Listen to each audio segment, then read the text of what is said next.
जय जगन्नाथ। शुभ सकाळ। नुआ वर्षर समस्त को हार्दिक अभिनंदन। समस्त देह भल रहू। देखंतु ये हूँ मोर रुद्राक्ष गछ। देखि पारुथिबे केते सुंदर मोर रुद्राक्ष गछटी होईची।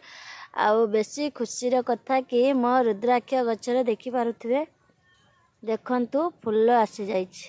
ए देखंतु मो रुद्राक्ष गछरे फूल आसी जाईची। देखंतु बाड़ी रे रुद्राक्ष गछ रहिले शुभ होता है।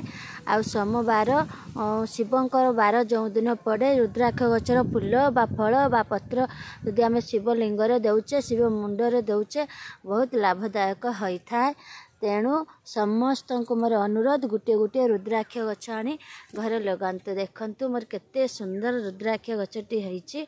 आहुरी माने फूल हबो। देखंतु केते सुंदर पेहेंगा बहुत जल्दी भी ग्रोथ होउची बढ़ुची। देखंतु जदि कमेंट करिवे ताहाले कोन दिए मु कहिबी। देखंतु रहिली। नमस्कार। जय जगन्नाथ।